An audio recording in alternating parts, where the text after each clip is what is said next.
Buckle up, my friends, and be prepared to be blown away because I have Sheila Kelley with me today.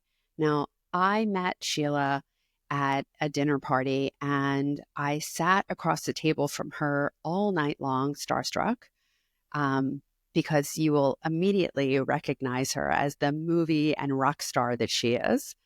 Um, and I summoned my courage to go talk to her at the end of the night. And thank God I did, because you know how there's just some people who you are so drawn to. I mean, everyone is drawn to her. So I don't think that I'm special or exclusive here. But sometimes you just connect with someone in a way that you can feel their energy pulsing through you. This is that lady. This is that woman. And what she has done with her life and her career and what she's up to now is just going to blow you away and change everything for you. So, Sheila, thank you so much for coming today. Oh my God. It's my pleasure and my honor to be I'm here. I'm I'm so excited. I've been so excited for our discussion, for what we're going to talk about today. So let's just jump in with, I know you probably went to high school for performing arts or something along those lines.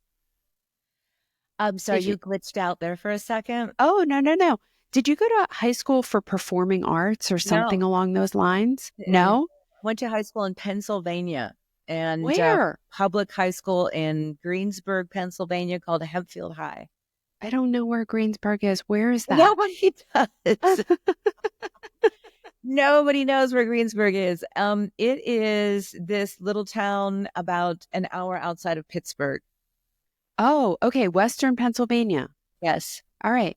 I'm in Philly, y'all. I was in Philly when I was very little. I was your neighbor probably when I was in third grade. Wow. Wow. Okay. So you, you started off your career as an actress, Yeah. right? And I'm still an actor. And you were in a lot of movies. I mean, I can't even begin to name. Um, and your career has taken quite a turn.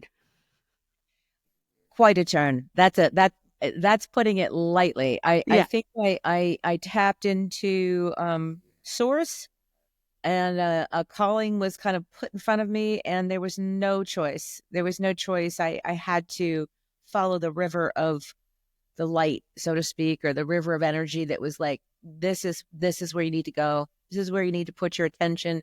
This journey of S has changed your life so profoundly, and you know that it can help other women. So, Well, I really want to get into how you heard that calling, um, especially because, you know, my community are people who are worried about breast cancer. They've had breast cancer. You know, they have a mother or a daughter or a sister or a friend or, you know, someone who has been deeply affected. And your path really took you to a place of awakening and really bringing out that sensual self yeah. and how it defines you. And this is probably one of the things that women who go through breast cancer suffer from most is their Mhm. sense of self, who they are, um, their feminine energy. I mean, it really gets dissipated by this whole process. And we talk about empowering these women, but we don't give them the tools to do it. No. So I would love to hear about your awakening. Well, there's so many, my love. There's so many awakenings. Let's see. I living as a feminine embodied creature in a masculine world is tough. Yeah. We have to toughen up. We have to man up. We have to we have to um, leave our body behind. We have to shut our body down to fit in. We have to create no access zones in our body. We do that and we put that on girls and women through shame.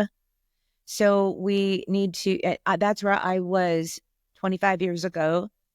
When I first founded this embodiment practice called S Factor, I was in a place where I thought I was fine. I thought I had full access to my body. I was an actor. I was a dancer. I could do the best choreography ever.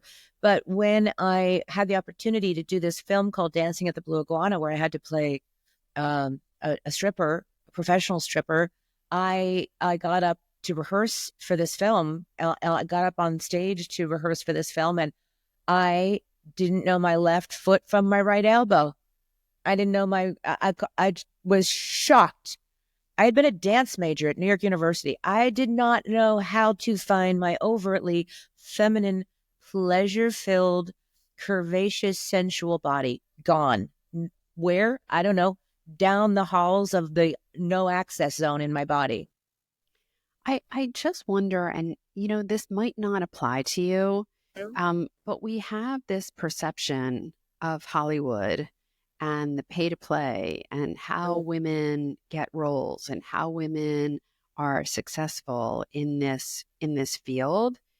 And I mean, does that apply to you? Did you have to shut off part of yourself because it was a trade-off to be successful in this world of acting?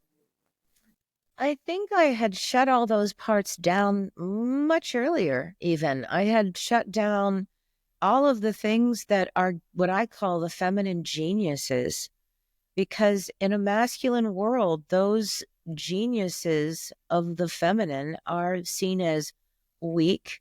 They're seen as too provocative. They're seen as your fault, not mine, all of that stuff. So I got to Hollywood, and you know, it's a boys' club. It is a boys' club. It was, it is, it always will be. It seems, and it's sometimes it feels like screaming into the void because no one's making a change. You and I are trying to make a change, but we need women to listen, because here's what I have to say to women: no one's coming to save you. I know. No one's coming to help you. There's no hero out there. You're the hero. Yes. And until you realize that and take action to be the hero of your own life, you're just going to continue to kind of be, in line, be in line. Don't wear a skirt that's short. Don't speak like that. Don't provoke like that. Don't touch your body like that. Don't feel pleasure like that. We shut our bodies down. I know you know this. Of And what course. happens when we shut our bodies down with full of shame, and we hold our truest emotions inside and they fester. Yeah. So what I And learned, often manifest yeah, as illness, yeah, right? And as yes, dysfunction. yeah, And then we get into these cycles of even more shame and more guilt because what did I do to cause this? yeah, Right? yes, And it's yes. crazy where You know this what? can go. It is insane where it's insane. It's so frustrating for me because I feel like I have found a way out of there. I have found a way out of the matrix of no access to my body, no access to my femininity. And it was through doing this movie 25 years ago. I had to learn how to do certain movements that my body was so frozen and so shut down and so shamed that I couldn't even do like gyrations or hip circles, or I had to break down fascial and muscular patterning to open my body to her fullest expression. And when I did that, I found this whole world of like pleasure and ecstasy and beauty and femininity and softness and wisdom and badassness and ferociousness from the feminine. And Yeah. it changed everything. Changed my life, changed my marriage. It changed the way I mother. Yeah. But it's amazing because good girls don't, right? And we Girls all down. want to be good girls. And so we have literally created containments so that our Yes. bodies don't do that and don't move like that and don't look like that. And we've created so much shame around that. So how did you overcome that? And was this the impetus for the S Factor, your book? 100%, girl. 100%. How did I overcome it? Is I had to actually be the bad girl. I had to let myself dive into what it meant to be a bad girl. I'm going to do the little quotes because I'm not a bad girl. I'm a phenomenal, miraculous, magnificent feminine creature. But I would never have said that back then because I had to be in the box. I had to be in the good girl box. Good girls don't do that. They don't move like that. They don't go to clubs like that. And I had to embrace everything that I had shut down. I had to reopen it all up. I had to reopen my sexuality. I had to reopen all of my emotions that I had held in all my life. And once I started to release these things, and I had the wonderful excuse of being able to do this movie. And this movie was like, oh, I'm doing it for the movie. Well, you know what? It changed my life. It gave me access to all the places that society told me to put up a big X sign and don't go there. Don't feel your breasts in public. Don't touch your neck and feel the beautiful curves and soft skin. Don't feel that emotion. Don't express that emotion. Don't wear clothes like that. The don'ts, you have to overcome the don'ts. You have to push back. And until you, I truly, passionately believe this, and I've seen it for 25 years. If you're going to stay a mouse in the shadow, you're going to stay a mouse in the shadow of the masculine. But if you say, wait a minute, I'm greater than this. I'm more beautiful than this. I'm more powerful than this, and I deserve more than this. Then you're going to venture out and explore all the parts of yourself that you've shut down. And that is a rebirth. I said, we were just talking about Emily, and I told her it's like a jailbreak. It's literally like taking handcuffs off of your entire body and just breaking free of this idea that you are responsible for the way the masculine world sees you. But that takes a lot of confidence and it takes a lot of courage. It does. So how do you get there? I mean, how do you go from being someone who is coloring within the lines, is doing what is deemed appropriate? How do you go from that to embracing your feminine energy? Beautiful question. Really insightful question. Thank you for that. And it is not easy. It is a heroic journey toward reclaiming the grail of your body. So it's definitely a heroic, big, beautiful journey. But I've created a step by step by step process where an S teacher or I would hold your hand through the process of reawakening. And you start with simply in your breath. I'll be in a room, like say a yoga type room, and I'll be in the middle and women will be around me. And we're sitting on our mats in a cross-legged sit. And you just start to use a tool called conscious awareness of intentional embodiment. And people call that mindfulness, but I take it a little bit further than mindfulness into bodyfulness. So you go right into your breath. How are you breathing? Where are you breathing? Where are you not breathing? Here's how your breath is meant to come into your body. If you've ever seen a little infant, that whole little belly everything opens up and it takes the air in and comes out. So where is your breathing stuck? Number one. And then from the breath, we just begin slow swaying movements to follow the curves of your breasts or your chest, to the curves of your back, to the curves of your tush, to the curves. You want to discover and uncover and unlock the curvature, the natural, beautiful, feminine curvature of your body. So you start with breath into sway. And then from the sway, you come into circles all over.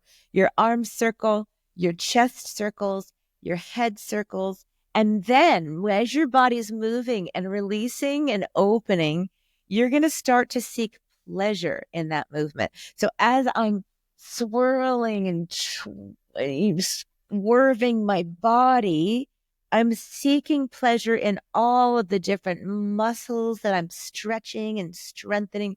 It's a complete different mind shift.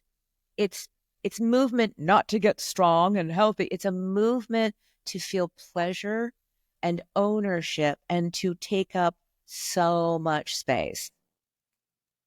Which is amazing because we are all taught to be small, Yes. right? We're taught to be small in every sense of the word.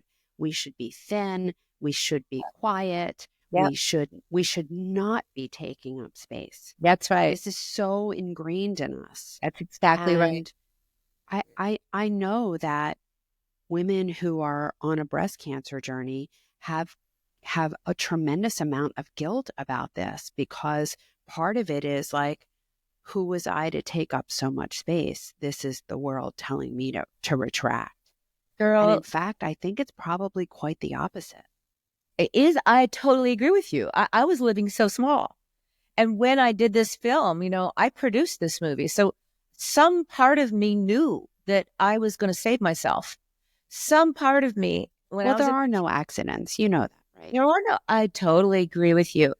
But you're right. And so when I did that film, it was literally a jailbreak rebirth, whatever you want to call it.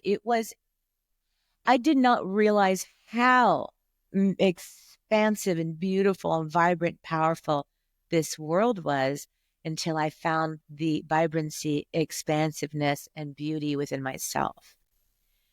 No man could get me there. No lover could get me there. No adulation on the big celluloid screen or the little TV screen. Nothing I'd ever experienced before could bring me to this place of magnificence, but myself through my body. Yeah. And I would imagine that place is filled with tremendous joy Oh, and fullness, right? Which is so often what our bodies are clamoring for, what our, you know, so much dysfunction is rooted in you're not having your needs met. You're not no. being fulfilled. And You so are, you're absolutely dead on. And I was just going to say, where do women look for fulfillment? They can't feel it themselves. So where do they look? they go external. Out there. Yeah. There ain't nothing out there that's as fun and brilliant and beautiful as the roller coaster of your own body. The amusement park of your own body. We're always looking for something out there to fill us. And really, you are the epicenter. You're the epicenter of your life, but you're not only just the epicenter of your life. You, as the feminine, are the epicenter of the lives of every creature around you. Every creature around you wants your light energy. They want to be filled up, right? I mean, cats, dogs, moms, dads, kids, friends, plants in your house, they all seek you, lean toward you for your light energy, your life energy. And women are because women are taught to be so small, it's not women's fault. It's the world that we've constructed. Of course. And I'll tell you one other thing you feel when you do that beautiful jailbreak is you feel relief. You could just go, oh my God, I knew it. I knew life was more than what I was living. Talk to me about the difference between sensuality and sexuality, because we so often, we are judged and we judge, Yes. right? And we actually look down on women who use their sexuality, and we put them in silos. They're dumb or they're promiscuous, or, we do that. It's absolutely true. So what is the separation, and does there even need to be a separation?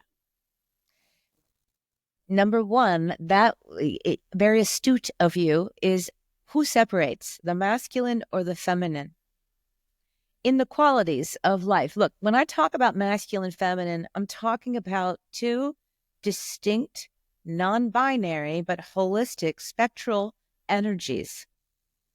Right? So you could just as soon use the words purple and green, your purple energy and your green energy. Masculine purple energy is very steadfast, it's grounded, it's rooted, it's singular in focus, it is mission oriented, it is externally focused, it is measurable energy.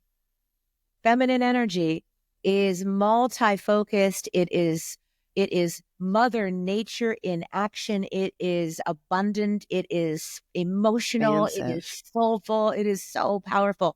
That's your green energy, right? We all have masculine, we all have feminine.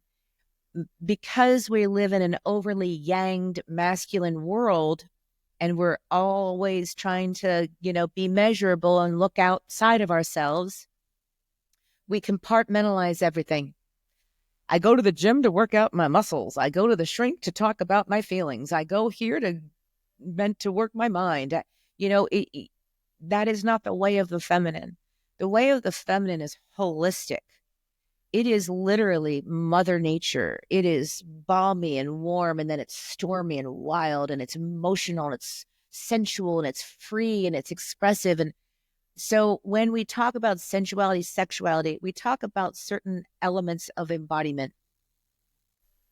So if I were to break it down and look at it through my masculine lens, I would say that sensuality is turning on every single sense you have to the nth degree so that you are living in full abundance of your sensual sense of smell, sense of taste, sense of touch. In class, part of the journey is turning all of the nerve endings that have been turned off back on. You touch yourself in myriad ways.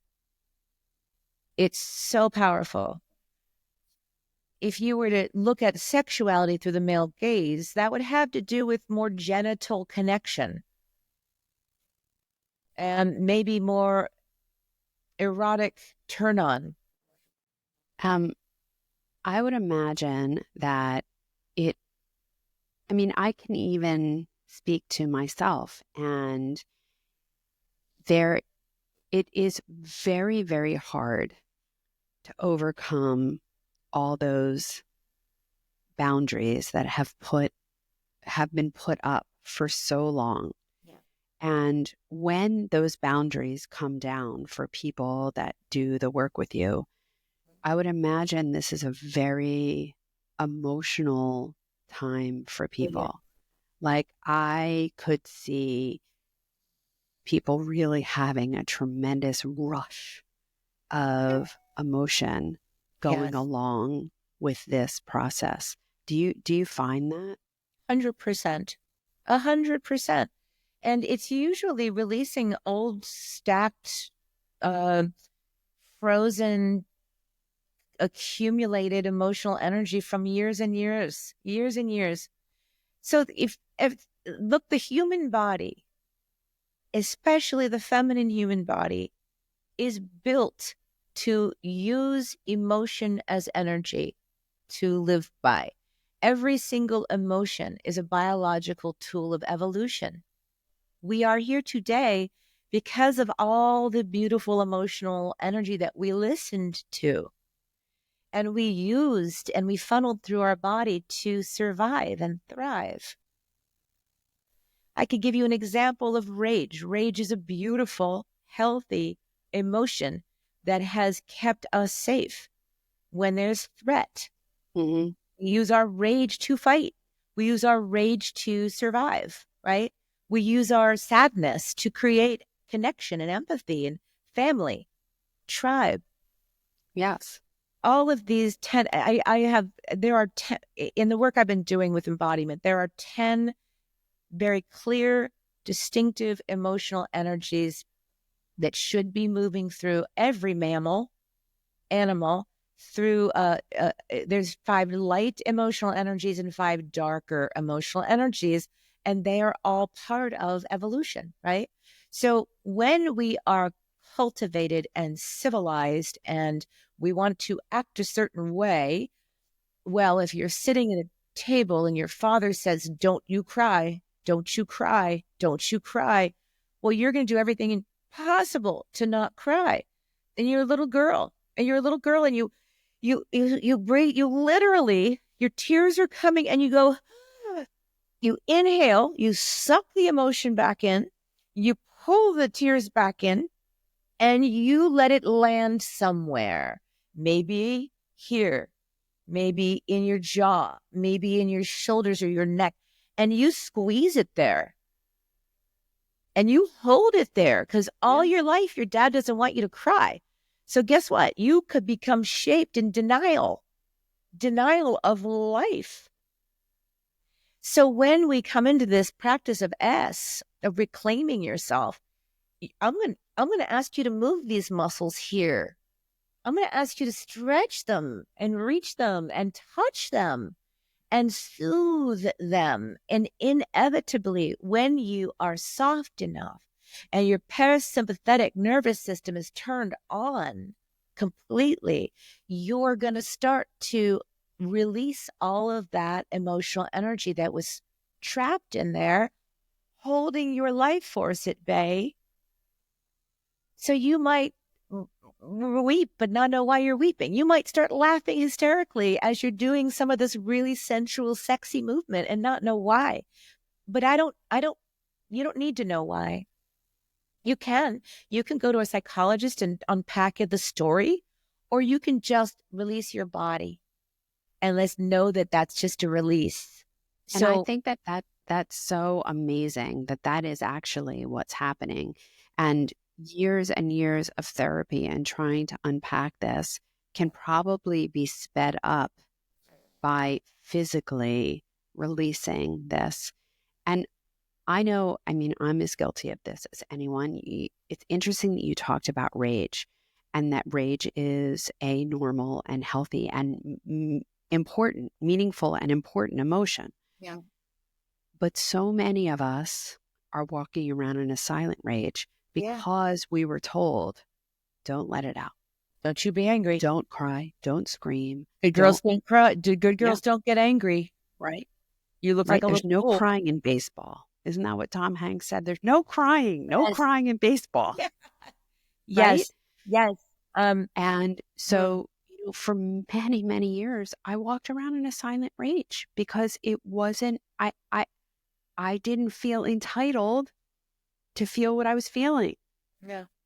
Or to express what I was feeling.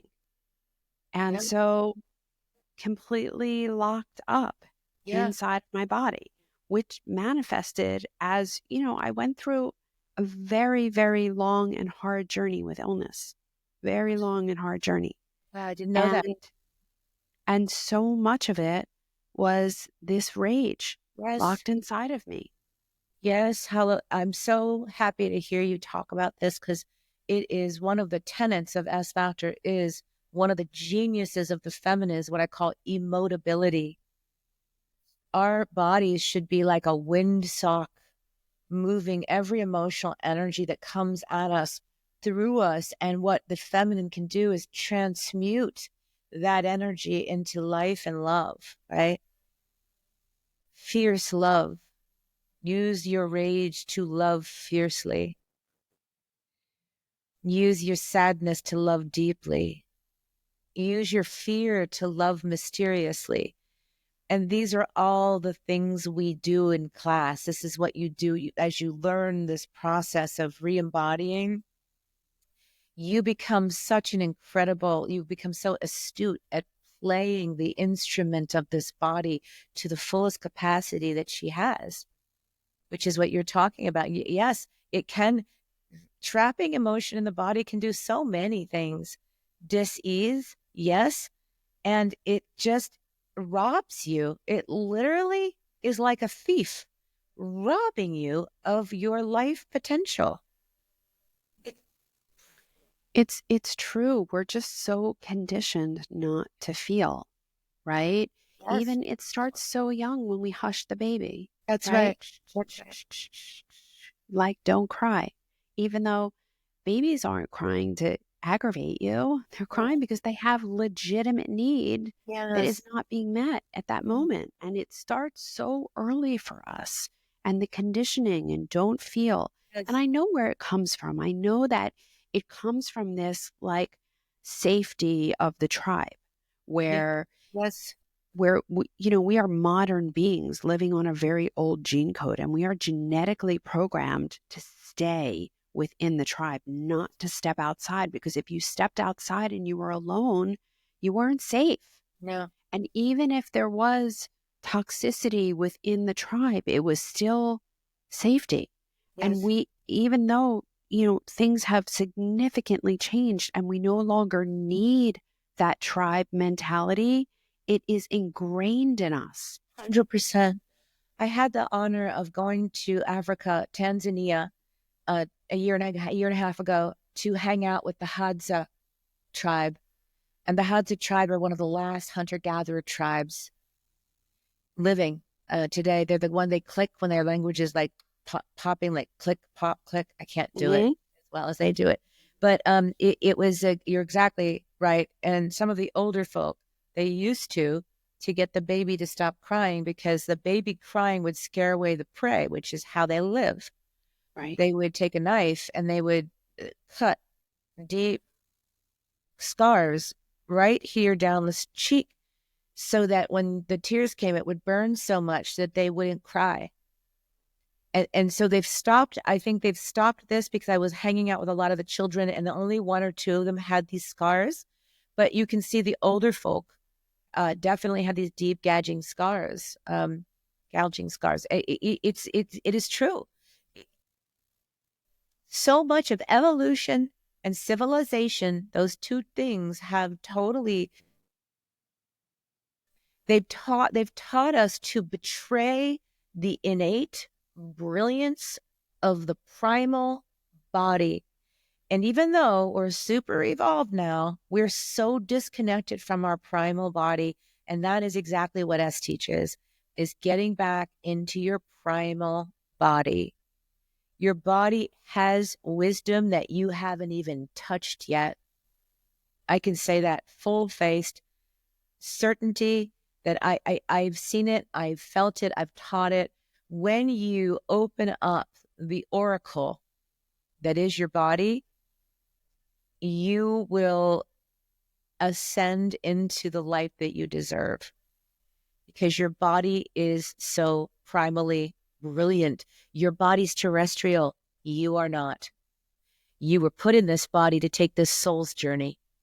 So you got to let this body do what she knows how to do. She knows how to find pleasure, avoid pain, and conserve energy, which is called the motivational triad of every mammal.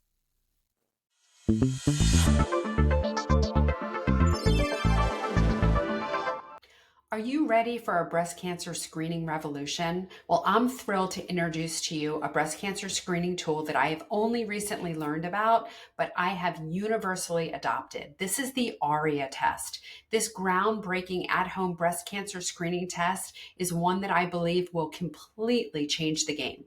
So imagine a screening test that's as simple as shedding a tear, because that's ARIA. It's a non-invasive, convenient, and perfect for all bodies and all breasts. Dense breast implants, no problem. ARIA makes it clear for everyone, even women as young as 30. ARIA is backed by over a decade of clinical trials, thousands of samples, and it's developed alongside top breast health experts. Here's how it works.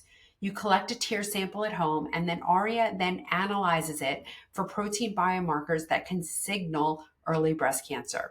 And the best part, you get a consultation with a breast health specialist to review your results. Now, ARIA isn't replacing breast imaging. I am using it alongside QT. It's complementing it and giving you a fuller picture of your breast health.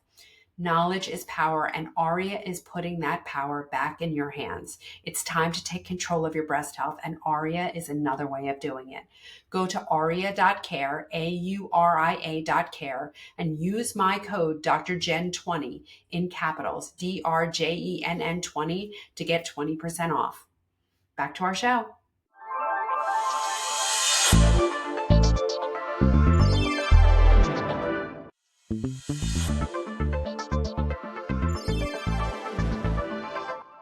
Hello, my beautiful listeners. I'm taking a quick break here to share something truly transformative with you today. If you're ready to take control of your breast health journey, then you need to get your hands on a copy of my book, The Smart Woman's Guide to Breast Cancer. I wrote this book to make a massive impact in the world of breast cancer, empowering women everywhere to make informed choices and educated decisions. You have so much more power and control over your health than you might think. And this book, this is a roadmap to harnessing that power. Inside, you'll uncover the truth about conventional treatments. They're often overestimated benefits and underestimated, underexplained, and underdisclosed long-term side effects. But more importantly, you'll discover the true drivers of health and how the choices you make at home every day can lead you to the best health, the breast health of your life, even after a breast cancer diagnosis. Whether you're looking to prevent a diagnosis, avoid recurrence, or simply live your healthiest life, this book is for you.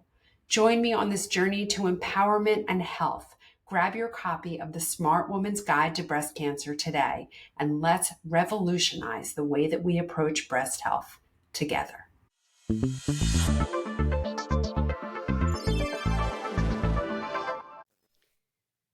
Now, so many women suffer from body shame. And going through a breast cancer journey does not help, because at the very least, these women have surgery that either mutilates their breast or removes their breast. And also, not only does it do that, but it also significantly changes the meaning of their breast, the feeling of their breast, the sensations of their breast, the function of their breast. So for women who already suffer from body image issues, and it's a lot. Yes. It's a lot. Most women are not happy with their bodies, no matter what you see on the outside. I mean, even, and I hate to say this, like I'm embarrassed to say this, but I don't like to look at myself naked. I'm like running away from my husband because I don't want him to see me, because I don't want him to see what I see, right? Because I'm so conditioned, thank you, Mom, for focusing on my imperfections, right? Like, fix it, make it perfect, fix it, make it perfect, fix it, make it perfect. Oh, yeah. And it's never going to be perfect. But I have all that shame about my imperfection. And, I realize in the scheme of things, like, I'm really good and I'm really fit and I'm really healthy and all of that. And still, I have body shame. I am always so, it's a horrible word, but I am jealous of women who look at themselves and see nothing but beauty, because I don't have that. You need to come work with me. I know I do. Come work with me. You too. This whole interview is just a guise for my own personal therapy. Girl, I will help you turn it all around, because listen, one of the things you But just if I mentioned, feel this way, I every, know there are tons of women that feel this way, yes, right? I know I cannot possibly be unique in feeling this. I felt that way. I was a serial body abuser. I'll just let that land, right? I was terrible. I wanted to destroy my body until I found this pathway back to the primal, to the animal magnetism, back to understanding the beauty of every single scar and mar and stretch mark and cellulite, finding the beauty there instead of all of the imperfections. This is man-made. This is a man-made phenomenon. You are not going to find the women in the Hadza tribe looking at their body and criticizing any of it. They live through their body. You're not going to find a wild lioness going, "Oh God, I don't like my flank. Oh, my Yeah. paws aren't very pretty," because it is almost a suicidal intention for all of us women. 88% of us aren't happy with our bodies. We're self-defeating. And the reason that in my studies and in my work, that self-defeat comes from the external judgments of your body. We talked about your father at the dinner table, and you're 4 years old and you're crying, and he says, stop crying. You don't look pretty when you cry. You look ugly when you cry. You don't look good in that dress. Every negative thing you've ever heard eventually comes into your own psyche, your own in neural pathways, and you start to self-abuse. You self-judge because you don't want to call yourself out the way that your father did. You want to fit in.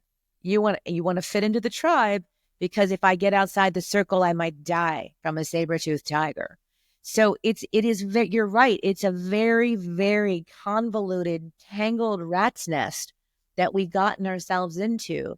And with complete certainty, I know that you can untangle it and get yourself out, because I did. And I've seen hundreds of women that I've taught do the same thing. But you mentioned your husband chasing you around because he thinks you're beautiful. He thinks you're beautiful. Am I right? He absolutely does. One of the greatest things I learned when I was researching for the role before I started S Factors, I would go to clubs. I'd go to strip clubs. It was very intimidating, but I'd go to strip clubs. And I was watching the women, and I was just in awe of the overt beauty of the way they moved, their curves, their sensuality, their touch, their emotions. And after about, 18 visits, I started watching the men, watching the women. It didn't matter what age the women were. It didn't matter what size the women were. I saw a 250-pound stripper that was riveted, gorgeous, gorgeous, gorgeous, because she was so confident and so beautiful. And her body, she moved her body so beautifully.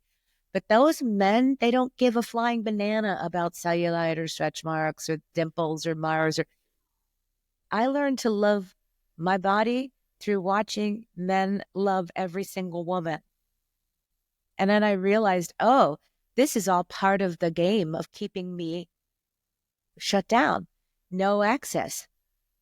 This is all I've just taken all of my mom and my dad's and my siblings' criticisms, and now I'm doing it to myself. So when you're able to turn that needle the other direction, the song that it plays is so beautiful. Yeah.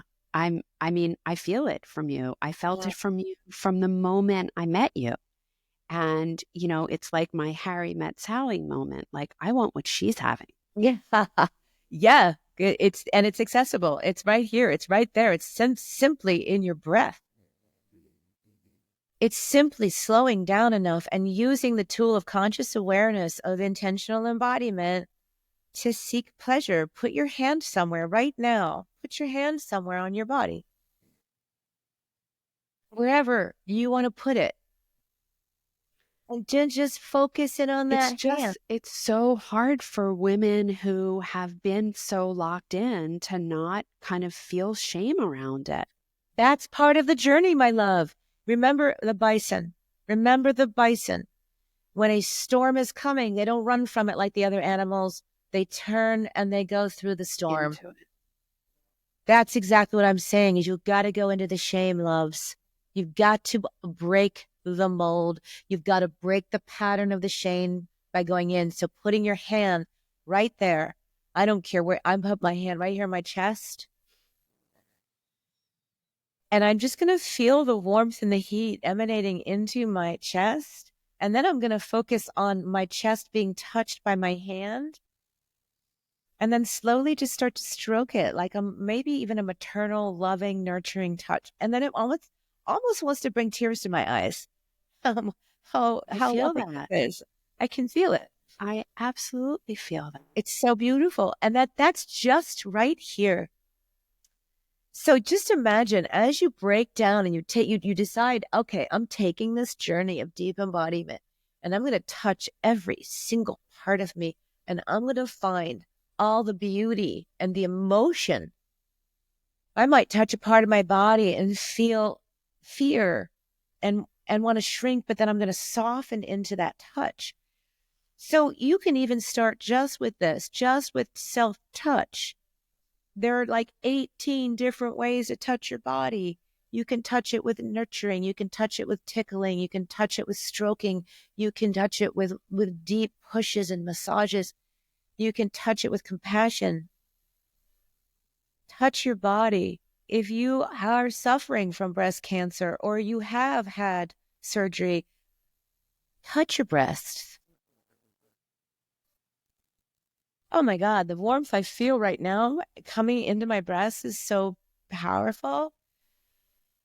Oh, taking my breath away a little bit, right? But I want them to feel how much I love them. I want to move fluid through them. I want to touch them because, as you know, I told you, I have a lot of breast cancer in my family. I myself had the check too, gene. Yeah. So breast cancer is I'm very familiar with it. And I am very comfortable talking about it and soothing it, soothing the body that maybe had been touched by it. Yeah. Soothing the bodies that don't want to be touched by it. You've got to begin to move the fluids and unlock the body and release the emotions and let the movement break free so that you But become that's a really hard part for people, especially in the area of breast cancer, because they want to dissociate themselves. Yeah. They want to believe that the cancer is something other, it's an alien, Yep. it's not a part of them. But breast cancer is a part of you, and it's the part of you that's saying that I need something different. I need a different kind of love, a different kind of attention, a different kind of Yeah. atmosphere, a different Different kind of kind. environment. That's what's happening. Yes. Yes. Yes. Yes. Yes. So I have two brothers with cancer, three sisters with cancer, a mother and her sister and her other sister. So, when my brother was ill, he also had the check too. I said, "Have you talked to the cancer?" And he goes, "No." I said, "Have you touched?" It was his stomach. He goes, "No, I don't want to touch it. I'm scared of it." And I'm like, he had done exactly what you're saying. He had dissociated his whole Yeah. body. He'd already left his body before he left his body. And to me, your body, everybody's body is just crying out to be adopted by you. It's just crying out to be seen, felt, and heard. One of the things I teach is that in this journey of reclaiming your body, you need to separate yourself, your mind from your body, and let your body be seen as a gifted child. Let your body be seen as your most favorite puppy or dog you ever had in your whole life, a creature apart from yourself, so that you can begin to see your body with deep compassion. You would never say the shit you say about your body to your child. If your body was your child, if your body was your dog, you would never rip it apart the way you do. And if you did, the child services would take that child or that dog Yeah. away. No, you're right. You're right. So when you start to look at your body as this innocent, beautiful, emotional, alive creature, it doesn't have a cognitive mind. It just wants to serve you, keep you alive, and help you find pleasure and avoid pain. That is what your body is trying to do, just like an animal, your favorite dog or cat, or even a child, right? So starting to look at your body separate from who you are so that you can wrap that beautiful body in so much love and gentle nurturing and compassion. My God, your body will just start to flourish Yeah. and heal. And I would imagine that this is a tremendous path to healing on every level. 100%. 100%. Yes. So you have this wonderful course, and uh, it it it addresses all of these things that we talked about today. Can you Yes. tell us a little bit about the course and what happens there and who this is for? And Yes, I have 3 online courses, and the one that's coming up is one of my is my favorite. Don't tell my other courses, but it's called Rise in Love, and it is about it's literally the journey you and I have been talking about. It's the understanding, the cognitive understanding that you have 2 minds, a critical thinking mind, which is your masculine mind, and a magical mind, which is your feminine mind. The the critical thinking masculine mind believes the body is here to serve it, has an obedient body, bullies the body, shuts the body down.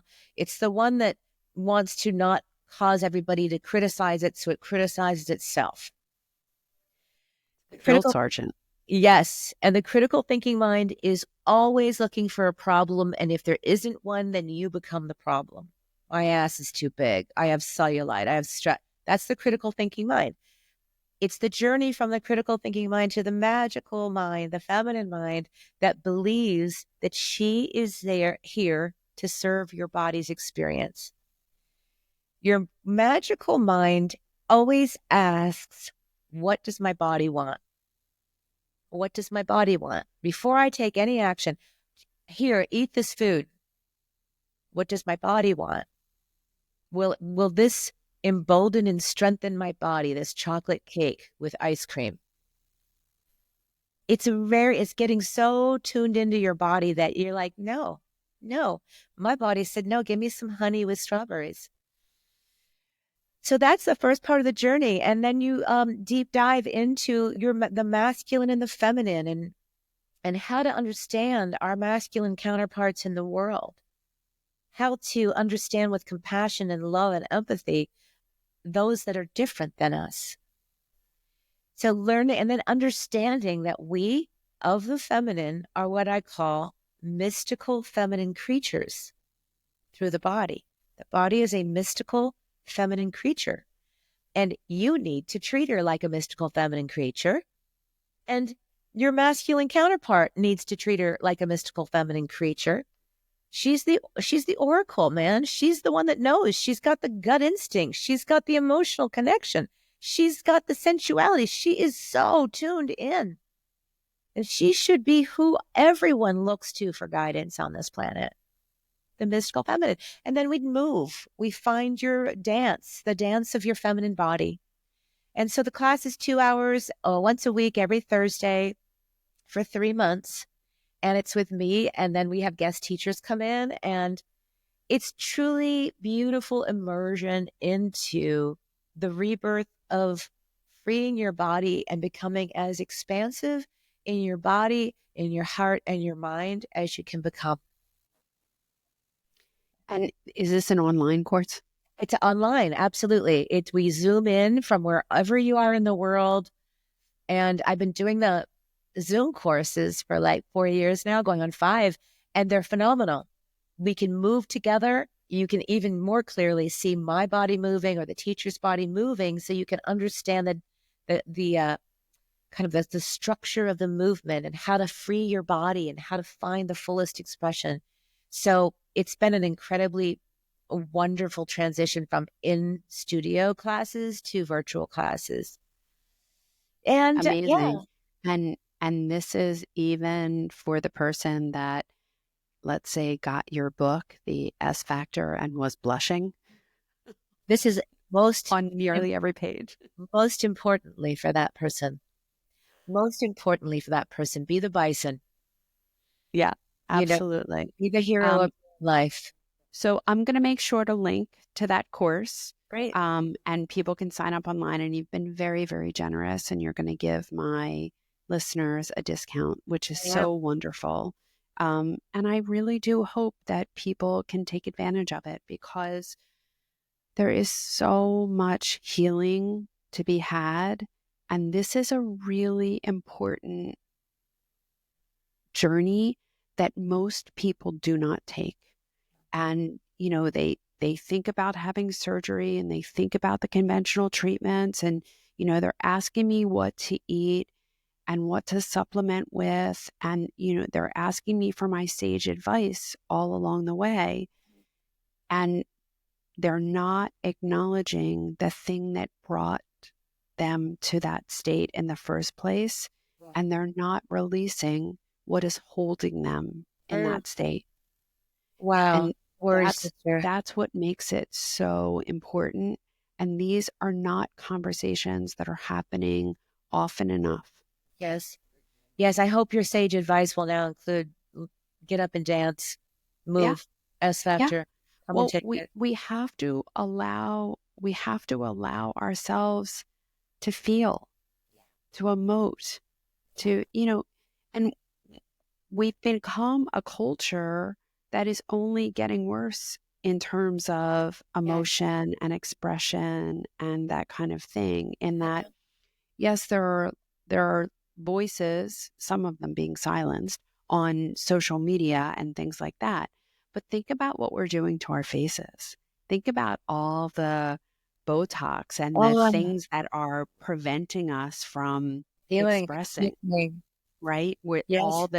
all the new standard of beauty and all the frozen faces and the Frozen. standardization of the face, right? Where everyone gets the same Botox and filler formula. I don't know if And then that's a they get real the same thing. nose and they get the same lips and they get the same Yes. cheekbone implants and they get the same. You know, we got to learn from our male counterparts. They're brilliant. Listen to the song Humble by Kendrick Lamar. He said he's so sick of all this plastic looking women. Give him some Yeah. cellulite, please. Give him some Yes. stretch marks. He sings about it. He raps about it. It's brilliant. I'm like, stop. Perfection is the mar. Perfection is the stretch mark. That's perfection. This plastic Barbie doll thing, that's just deadening. That's just deadness. Yes. You said it. It's frozen. Your face is frozen. Your body is frozen. How are you living? You were put on this planet in a body to have an embodied experience of your soul. But if you shut it all down, your soul is in there going, hello, I need Help someone. me.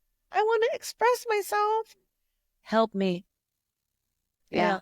And this is Yeah, the I way, couldn't agree more. this is the I way I couldn't have, agree more. yeah, it's powerful. And So you we should come we take, know that, and if you are really going to live, right, and that becomes a crossroads for many women, yes, right? When you get a life-threatening diagnosis, you are at a crossroads. yes, And if you are really going to live, this is yeah, such an essential part of life, yeah, because most people are not. Most people are staying very tight within that shell, within that tribe, within the confines of what we're told is okay, and not allowed to truly live. no, And don't give yourself permission to truly live. no. So And it, this is absolutely a road, a permission to live life. 100%. That's beautifully said. So we started to talk about relationships and how Mm. so many women are locked inside of these relationships where they're just getting little crumbs, Yeah. like little bits of love. And even they can be married to abusers, and you can even recognize the abuse, but because they dangle the crumbs in every now and again, you stay. And you sometimes stay because there's safety in that, right? People talk about the devil, right? Yeah, But the devil and the patterns yes, the patterns. yes, But one of the things I have found in my teaching women for 25 years and my own journey is that when you do the rebirth and you do the jailbreak and you regain access to every part of yourself, you get to this place where you are self-sustaining. You can fill every need you have for love, and you don't need love from your partner the way you used to. That saved my marriage. I was needy. I was needy because I didn't have it within. I was yeah, looking out there to be filled.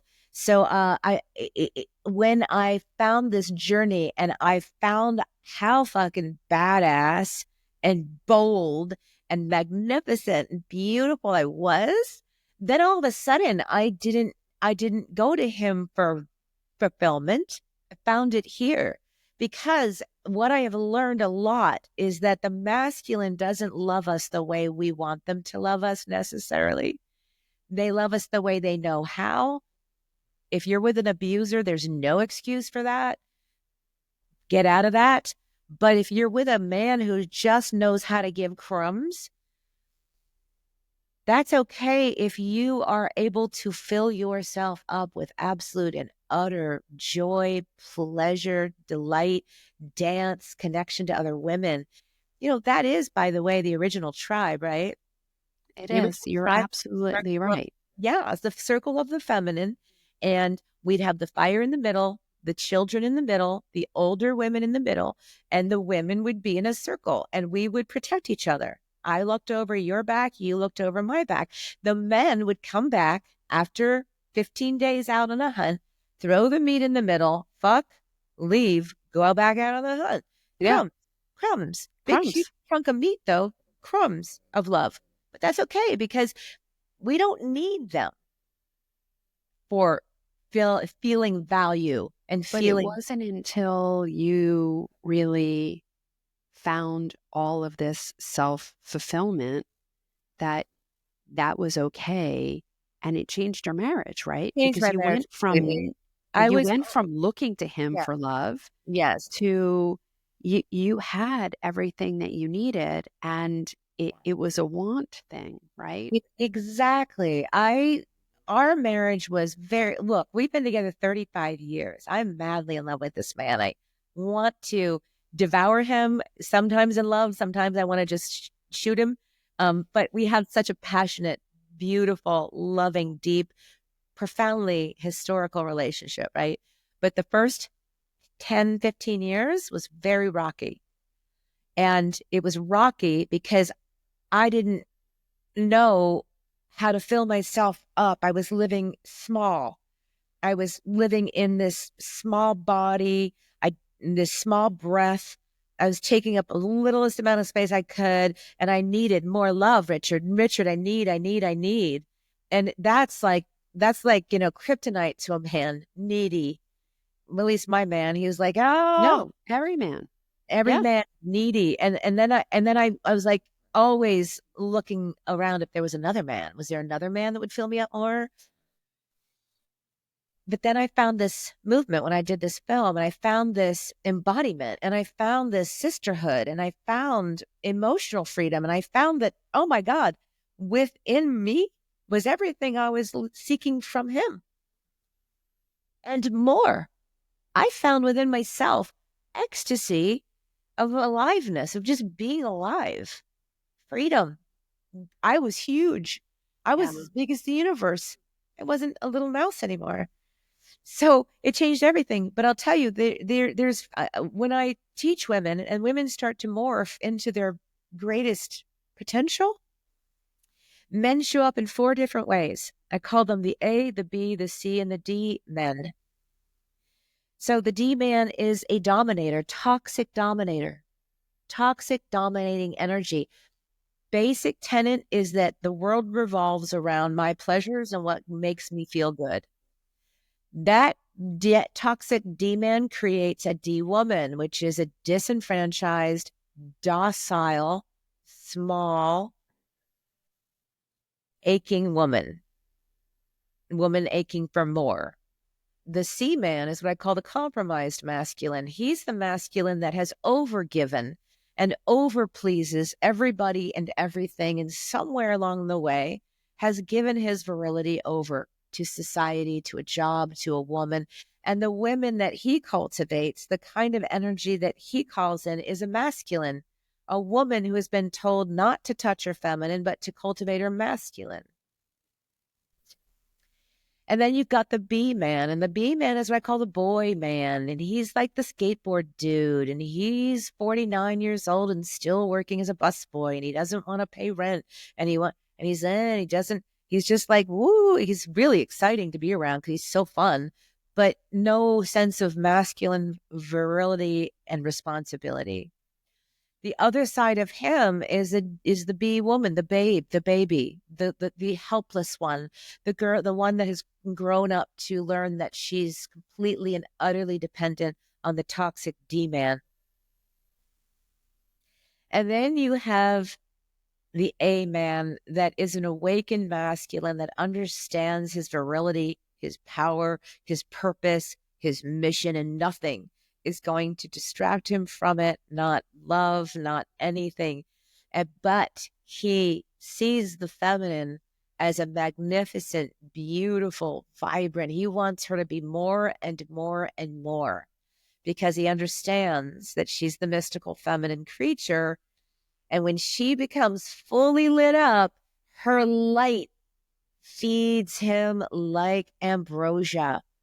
And he has to, by the rules of the jungle, he must get as big as she is, if not bigger, to provide for her, to protect her, and to hold her in his masculine energy. So he knows it's going to be tougher, but he knows he's going to get greater.